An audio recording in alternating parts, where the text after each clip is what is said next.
जगतसिंहपुर में महिला कनिष्ठ जंत्री एवं अकाउंट कम डाटा एंट्री ऑपरेटर को बीजेपी नेता कर्मी गोड़ाई गोड़ाई आक्रमण घटना मुख्य अभियुक्त गिरफ दाबी आसंता 23 रे एसपी ऑफिस घेराव करिबो बिजु जनता दल एने सांबादिक सम्मेलन में प्रकाश करिसंती बीजेडी विधायक रमाकांत भोई। जगतसिंहपुर जिला रघुनाथपुर ब्लॉक तरिकुंद पंचायत ऑफिस सम्मुख में आयुष्मान भारत प्रधानमंत्री जन आरोग्य योजनार शुभारंभ पूर्व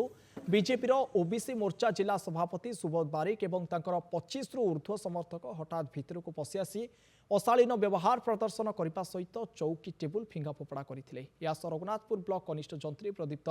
खुंटिया गोड़े गोड़ी आक्रमण करने अभियोग होता। Block accountant cum data entry operator Surya Sahu को से चापुड़ा मारी वर्तमान पर्यंत मुख्य अभियुक्त गिरफ हो बेले एसपी ऑफिस घेराव करने को घोषणा करिछि बीजेडी।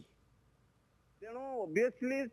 पुलिस वर्तमान सरकार दलर नेतृमंडली चापर अच्छी जेहेतु कलेक्टर जिते लेटर कले एसपी को एक्शन नापी आज देखो कलम छाड़ आंदोलन होती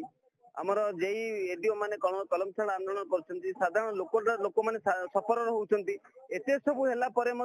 पुलिस चुप बसी तेणु से आम देखिलु पुलिस किसी एक्शन नहीं पार ना तेणु बाध्य आम विजु जनता दल 23 तारिख दिन बहुत बड़ आकार पाखापाखि 4-5 हजार कर्मी को लेकर आम बड़ आंदोलन करूँ एसपीएफ से घेराव कर मुख्य अभियुक्त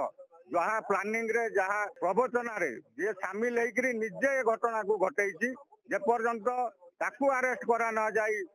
न करा जाई आईन अनुसार दंड न पाई निश्चित भाव आम 23 तारीख आज समस्त आज प्रस्तुत बैठक डाकिलु मानवर विधायक थे 23 तारीख दिन बहुत संख्यार आम रघुनाथपुर ब्लॉक तिर्तोल निर्वाचन मंडली समस्ते एकजुट होकर 4-5 हजार लोक एसपी ऑफिस घेराव करूँ